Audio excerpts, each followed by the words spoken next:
Guys as I was talking about the main problem in the verification process बहुत ही सिली है, बहुत ही common है। फिर भी बहुत सारे लोग यहाँ पे मिस्टेक किए हैं कि देखो क्या होता है।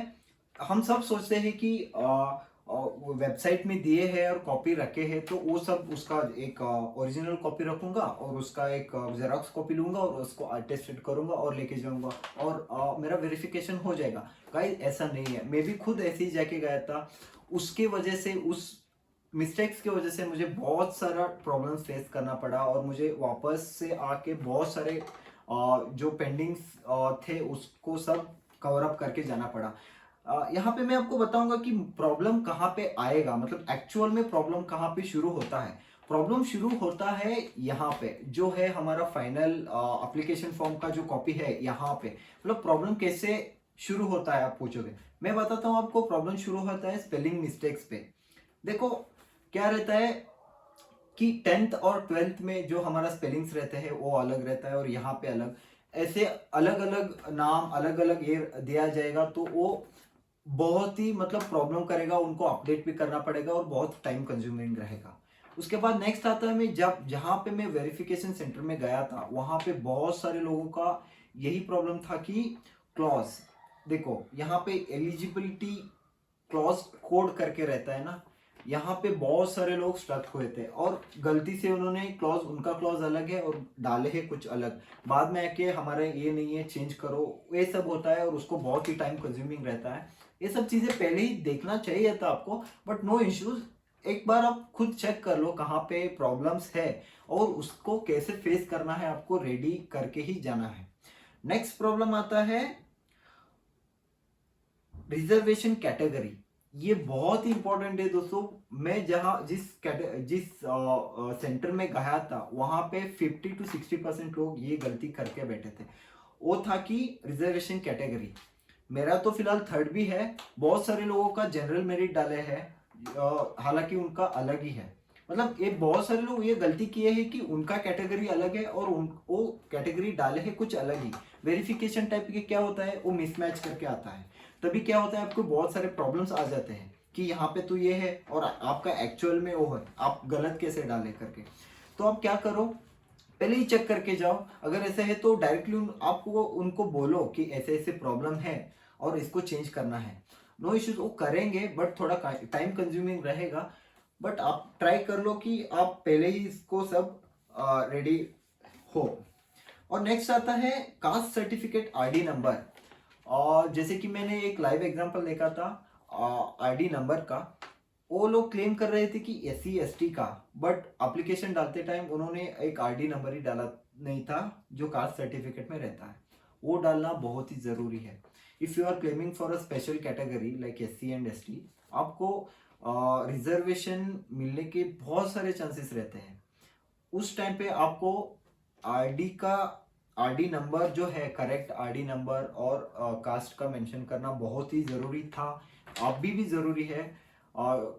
Make sure that you mention you would have mentioned a correct ID number in that. अगर ऐसे कुछ प्रॉब्लम्स वगैरह है तो आप डिस्कस करके बात कर सकते हो। नेक्स्ट प्रॉब्लम है very very very important, 95% I can say 95% people have made this mistake, that is nothing but marks card and marks। Okay, मैं मार्क्स का बात कर रहा हूं जो है डिग्री का marks card. I am not talking about any 10th और 12th PUC marks. I am particularly talking about degree marks. Okay, क्या हुआ है, बहुत सारे लोगों ने उनका जब एप्लीकेशन डाल रहे थे, जब ये एप्लीकेशन फॉर्म फिल कर रहे थे तभी उनका 6 सेम का रिजल्ट नहीं आया था, तो उन्होंने उस स्पेस को स्किप कर दिया था, उस ऑप्शन को। बट फिलहाल में अभी क्या होता है, अभी उनको स्किप करने के बाद नेक्स्ट हमें एक ऑप्शन मिला था, हालांकि बहुत सारे लोगों ने उसको मिस किए हैं। नेक्स्ट टाइम हमें एप्लीकेशन एडिट लिंक करके एक आया था, उसमें मेनली वही टॉपिक पे बात किया हुआ था कि आप जो भी मार्क्स या जो भी आपके मिस्टेक्स है उसको क्लियर करना था। बट बहुत सारे लोगों ने ये मिस्टेक किया कि नहीं किए, बट अभी जाके वो बहुत सारी प्रॉब्लम करेंगे। वो कैसे करेंगे मैं आपको बताता हूँ। देखो फिलहाल मैं आपको दिखाऊंगा कि मेरा टोटल एग्रीगेशन का स्कोर है 4200 और मैं देखो गाइज, मैं बहुत ही क्लियरली बोल रहा हूँ, ये चाहिए तो रिवाइंड करके भी देखो, ये बहुत ही इंपॉर्टेंट है। मेरा हर सेमेस्टर का मार्क्स ऐड करके टोटल एग्रीगेशन का मार्क्स है 4200, ओके। बट मैंने 6 सेम का मार्क्स मिस किया है, उसके बाद मेरा टोटल एग्रीगेशन का मार्क्स होगा 5800। तो एग्रीगेशन का मार्क्स और जो आप इसमें एडिट में करके जो दिए हो वो मार्क्स टैली नहीं होंगे।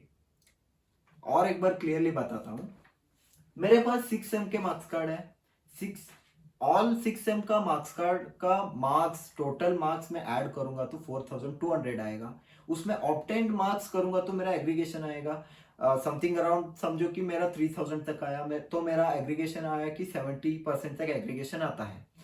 अगर उस जो डेटा उस ओरिजिनल डॉक्यूमेंट्स में है, आप लोग इसमें नहीं अपडेट किए तो यहाँ पे टैली नहीं होगा। और भी क्लियरली बताता हूं, अगर इसमें जो डेटा है इसमें नहीं है, या कम है या ज्यादा है, मैं वही बोल रहा हूं, अगर इसमें एग्रीगेशन से 6 सेम का मार्क्स आपके पास यहाँ पे है ओरिजिनल में, और 5 सेम का मार्क्स आप यहाँ पे अपलोड किए हो, तो ये बहुत ही आपको प्रॉब्लम होने वाला है। क्योंकि आपको एडिटिंग लिंक दिया ही उसी के लिए था कि आप एडिट करो 6 सेम के बाद, तो आप नहीं किए तो इस यहाँ पे मार्क्स टैली नहीं होगा, आपको टाइम कंज्यूमिंग होगा। केई के अथॉरिटी से जो वेरिफिकेशन के लिए आए रहते हैं उनसे बात करवाना पड़ेगा। ये सब करने के बाद आपको जो है वो प्रॉब्लम सॉल्व होगा। मेरा खुद यही प्रॉब्लम था कि मैं 6 सेम का मार्क्स अपलोड किया था, फिर 2 मार्क्स में इधर उधर हुआ था, मेरा टैली नहीं हो रहा था। फिर से मुझे एप्लीकेशन, ऐसा एक एप्लीकेशन फॉर्म आता है, वो फॉर्म में लिख के मेरा फर्स्ट सेम का मार्क्स इतना है, सेकेंड सेम का मार्क्स इतना है, थर्ड 4 5 6 का मार्क्स इतना है, मेरा टोटल एग्रीगेशन मार्क्स इतना है, और टोटल मुझे मिलना चाहिए थे इतना, और मैं कितना अपडेट किया हूँ, ये सब टैली नहीं होने की वजह से मेरा प्रॉब्लम आ रहा था। तो आज मैं वो अपडेशन के लिए दे के आया हूँ। आई होप सो कि वो कल तक हो जाएगा मेरा problem resolve. I hope you guys are clear with this. So next आते हैं, नेक्स्ट आते हैं हमारा study certificates. Guys, if you are from a Kannada medium background, आपको एक स्टडी सर्टिफिकेट लेना पड़ेगा, ओरिजिनल लेके आना पड़ेगा। उसके साथ आपको बीईओ का सील एंड सिग्नेचर लेके आना पड़ेगा, स्कूल का सील एंड सिग्नेचर लेना पड़ेगा, उसका जेरोक्स कॉपी अटेस्टेड रहना चाहिए। ओरिजिनल तो वो देखेंगे ही, बट रखने वाले तो जेरोक्स कॉपी है ना, तो इसके लिए आपको उसको अटेस्टेड करके रखना बहुत ही जरूरी है। सो नेक्स्ट थिंग आता है इनकम एंड कास्ट का। मैंने जैसे कि मैं ऑलरेडी उसके बारे में बात किया हूँ, इनकम कास्ट का ID number. If you are claiming for a special category like SC ST and all other things, तो आपको ये मेंटेन करना जरूरी था पहले ही। अगर आप नहीं किए हो तो उनके साथ बात करो, अगर होता है तो ठीक है, नहीं तो आप कुछ भी नहीं कर सकते। तो गाइस